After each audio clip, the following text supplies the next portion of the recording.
মাসিক রাশিফল অনুষ্ঠানে আমি শ্রী রূপন্ধর আপনাদের সবাইকে জানাই সুস্বাগত।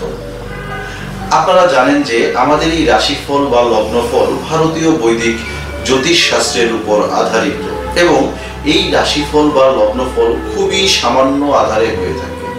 তথাপি আমাদের এই রাশিফলের একটি কথা, একটি শব্দ কিংবা একটি বাক্য আপনার জীবনে যদি এতটুকু গুরুত্ব বহন করে থাকে তাহলে আমাদের এই অনুষ্ঠানের সার্থকতা।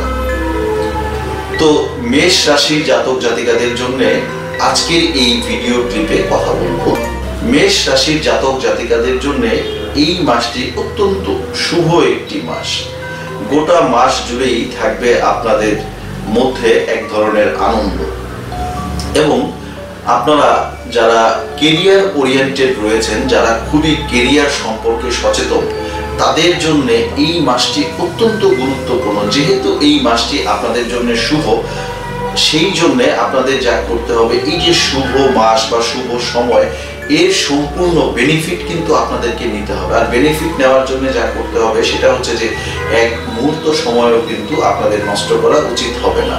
এবং এই যে শুভ সময় বা আপনার ফেভারে এই মাসটি থাকছে বা গ্রহরা এই মাসে আপনাকে যে পজিটিভ ভাইব্রেশন দিবে, তো এর সুফল নেওয়ার জন্য আপনাকে সদাই কোনো না কোনো কাজে কিন্তু লিপ্ত থাকতে হবে। তার পাশাপাশি যারা শেয়ার ব্যবসার সাথে জড়িত আছেন তারা কিন্তু এই মাসে অনেক লাভবান হতে পারেন। স্পেশালি আপনারা যদি মিউচুয়াল ফান্ড, ইন্স্যুরেন্স এই ধরনের শেয়ার ক্রয় করে থাকেন তাহলে কিন্তু আপনারা যথেষ্ট বেনিফিটেড হবেন। এবং যারা চাকুরিজীবী রয়েছেন, চাকুরিজীবীর মধ্যে যারা সরকারি চাকুরিজীবী রয়েছেন তাদের জন্য এই মাসটি অত্যন্ত শুভ। সেই সাথে যারা বেসরকারি চাকুরিজীবী রয়েছেন, যারা কোনো ইলেকট্রনিক্স মিডিয়া, দৈনিক পত্রিকা বা মাল্টি ন্যাশনাল কোনো কোম্পানিতে জব করছেন, তাদের জন্যও কিন্তু এই মাসটি অত্যন্ত শুভ ফলদায়ক। তবে এই যে শুভ ফলদায়ক আমি বললাম আর আপনি হয়তো ঘরে বসে থাকলেন, তাহলে কিন্তু হবে না। আপনাকে আপনার যে কর্মটুকু আছে সেই কর্মটা কিন্তু করতে হবে এবং সেই কর্মটা করে যেতে হবে। দেখুন, ভাগ্য এমন একটি বিষয়, আমি একটু উদাহরণ দিয়ে এখানে বোঝানোর চেষ্টা করছি আপনাদেরকে। ধরুন আমরা কোনো নাটকের বা সিনেমার শুটিংয়ে যাব অভিনয় করার জন্য। তো প্রথমে কিন্তু ডিরেক্টর একটা স্ক্রিপ্ট তৈরি করেন আর সেই স্ক্রিপ্টটাকে অভিনয়ের মাধ্যমে ডিরেক্টরের নির্দেশ অনুযায়ী অভিনেতা অভিনেত্রীরা ফুটিয়ে তোলেন। এই যে স্ক্রিপ্ট, এটা হচ্ছে ধরে নিন আপনার ভাগ্য। আর এই যে অ্যাকশনে গেলেন, আপনি এই যে কর্ম করলেন বা অভিনয় করে গোটা ছবিটা বা গোটা নাটকটাকে যে প্রস্ফুটিত করে তুললেন দর্শকের সামনে, সেটা হচ্ছে কর্ম। তো আপনার স্ক্রিপ্ট ভালো আছে কিন্তু আপনি অ্যাকশনে যেতে পারছেন না, আপনি অভিনয় করতে পারছেন না, তাহলে দর্শক কি ওই স্ক্রিপ্টটা দেখতে পাবে সিনেমা হলে বা টেলিভিশনে? নিশ্চয়ই পাবে না। তো আমাদের এই যে কর্ম এবং ভাগ্যের মধ্যে কিন্তু একটা সমন্বয় সাধন করতে হবে, তাহলেই আমরা একটা ভালো রেজাল্ট জীবনে বয়ে আনতে পারবো। তো কর্মটাকে অবশ্যই আপনাদেরকে প্রাধান্য দিতে হবে, সেই সাথে ভাগ্য তো রয়েইছে। তো বন্ধুরা, আপনাদের মধ্যে যারা অনাদায়ী পাওনা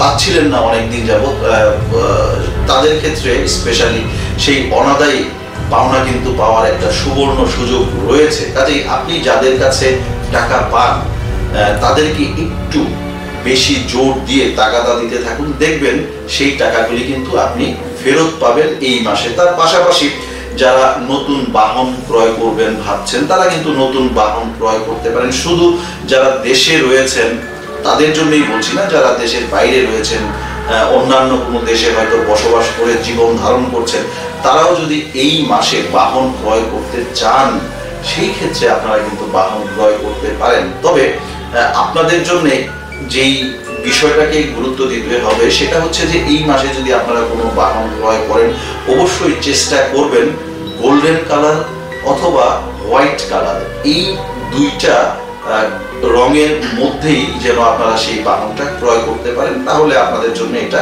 অত্যন্ত শুভ ফলদায়ক হয়ে থাকবে।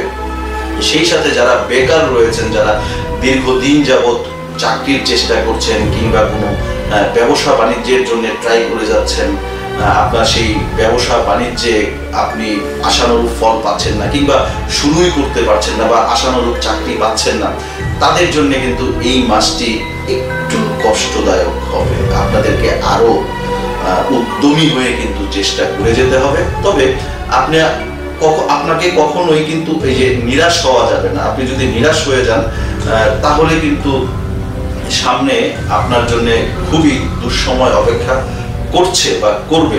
তো আপনাকে যেটা করতে হবে, অত্যন্ত দৃঢ় প্রতিজ্ঞ হয়ে উদ্যমী হয়ে কাজ করে যেতে হবে, চেষ্টা করে যেতে হবে। ফল দেওয়ার মালিক যিনি, তিনি অবশ্যই আপনাকে ভালো ফলই দিবেন, তবে কর্মবিমুখ হওয়া যাবে না। আপনাদের মধ্যে যারা ছাত্রছাত্রী রয়েছেন তারা এই মাসটিকে খুব সুন্দরভাবে নিজের আয়ত্তে এনে কিন্তু ব্যবহার করতে পারেন এই সময়টাকে। আপনারা এই সময়ে যে ধরনের কাজই করেন না কেন, লেখাপড়া সম্পর্কিত সেই জায়গা থেকেই আপনারা কিন্তু বেনিফিটেড হবেন, এবং আপনার পড়াশোনায় আপনি আগের থেকে বেশি মনোযোগী হবেন এই মাসে। সেই সাথে আপনি অন্য মাসে বা অন্য সময়ে যে পড়াটা মুখস্থ করতে হয়তো আপনার 2-3 ঘন্টা লেগে যেত, সেই জায়গায় আপনি যদি 1 ঘন্টা সময় দেন তাহলে সেই সমপরিমাণ পড়াশোনা কিন্তু আপনি মুখস্থ করতে পারবেন, বা আপনার অগ্রগতিটা খুব দ্রুত হবে অন্যান্য মাসের থেকে।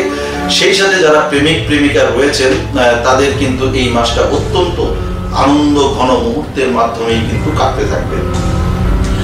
আপনাদের মধ্যে যারা পুরনো প্রেমিক রয়েছেন তাদের অনেকের ক্ষেত্রে বা সম্ভাব্য ক্ষেত্রে সেই প্রেম বিয়েতে রূপ নিতে পারে বা বিয়েতে রূপ নেওয়ার সম্ভাবনা রয়েছে। তো এখানে একটা বিষয় আপনাদেরকে মনে রাখতে হবে, সেটা হচ্ছে যে আপনারা যেন পালিয়ে বিয়ে না করে ফেলেন, কিংবা পরিবারকে না জানিয়ে বিয়ে না করে ফেলেন, সেই দিকে আপনাদেরকে সতর্ক থাকতে হবে। আপনার সম্পর্কের বিষয়টি আপনার পরিবারকে অবগত করুন, দেখবেন তারা নিঃসন্দেহে আপনার এই সম্পর্কটি কিন্তু এই মাসে মেনে নেবে। কাজেই একা একা পরিবারকে না জানিয়ে কোনো প্রকার সম্পর্কে, স্পেশালি বৈবাহিক সম্পর্কে আবদ্ধ হওয়া মোটেই আপনাদের কিন্তু উচিত হবে না। তো সেই সাথে আপনাদেরকে আরো একটি বিষয় বলতে চাচ্ছি, যারা নতুন প্রেমিক প্রেমিকা রয়েছেন বা যারা ভাবছেন নতুন করে আপনি কোনো বয়ফ্রেন্ড তৈরি করবেন কিংবা গার্লফ্রেন্ড তৈরি করবেন, এমন মন মানসিকতা যাদের মধ্যে বিদ্যমান রয়েছে, তারাও কিন্তু এই সময়টাকে কাজে লাগাতে পারেন। আপনি আপনার সেই কাঙ্ক্ষিত মনের মানুষটিকে কিন্তু খুঁজে পেতে পারেন। তবে আপনার যে মনের ভেতরের যে বাসনা, যেই বাসনাটাকে আপনি অনেক দিন যাবৎ লালন পালন করে আসছিলেন, সেই মনের বাসনাকে তার সামনে উপস্থাপন করুন। দেখবেন আপনার প্রতিপক্ষ যিনি রয়েছেন তিনি আপনার বয়ফ্রেন্ড, বা আপনি যদি ছেলে হয়ে থাকেন তাহলে আপনার যে গার্লফ্রেন্ড, তারা কিন্তু আপনার সেই প্রস্তাবনাগুলি সাদরে গ্রহণ করে থাকবেন। কাজে এই যে একটা সুসময় চলছে, এই সময়টাকে অবশ্যই উচিত হবে আপনাদেরকে ব্যবহার করা, ভালোভাবে ব্যবহার করা।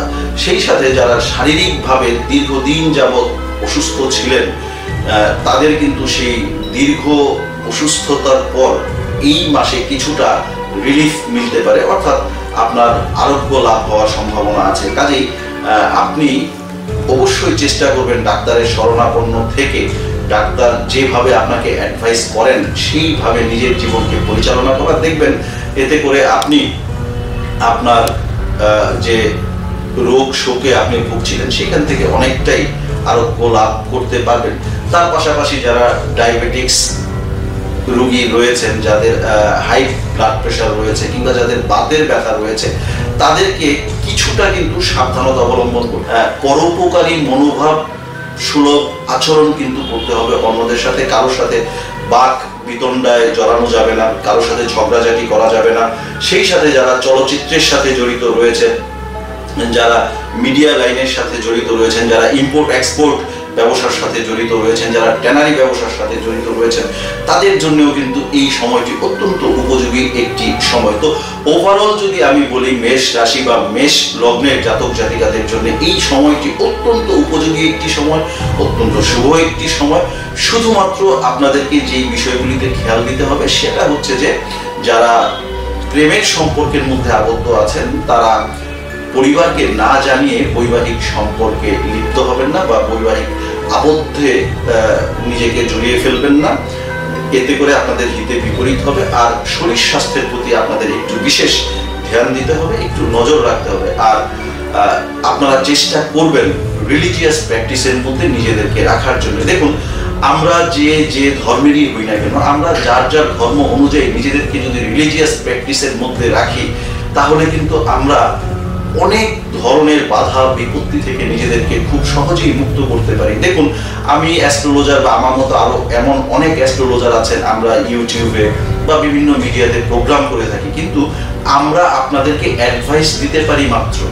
কিন্তু আপনার যে মূল ভাগ্যটা, সেটা কিন্তু আপনার কর্মের দ্বারাই আপনাকে পরিবর্তন করতে হবে। এবং কর্ম করার মালিক যেমন আপনি, ঠিক তেমনি ফল দান করার মালিক কিন্তু স্বয়ং সৃষ্টিকর্তা।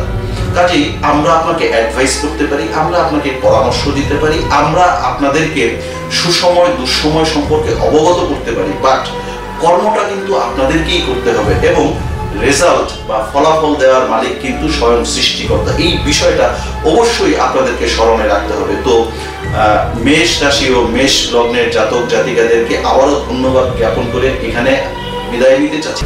আর আপনারা এটাও জানেন যে রাশিফল বা লগ্নফল খুবই সামান্য আধারে হয়ে থাকে। তো আপনারা যদি বিস্তারিতভাবে নিজের সম্পর্কে জানতে চান, তাহলে কিন্তু অবশ্যই জন্মকুণ্ডলী বিচারের প্রয়োজন রয়েছে। তো বন্ধুরা, আজ এ পর্যন্তই। আপনাদের সকলের সুস্থ সুন্দর জীবন কামনা করে এখানেই বিদায় নিচ্ছি। ধন্যবাদ।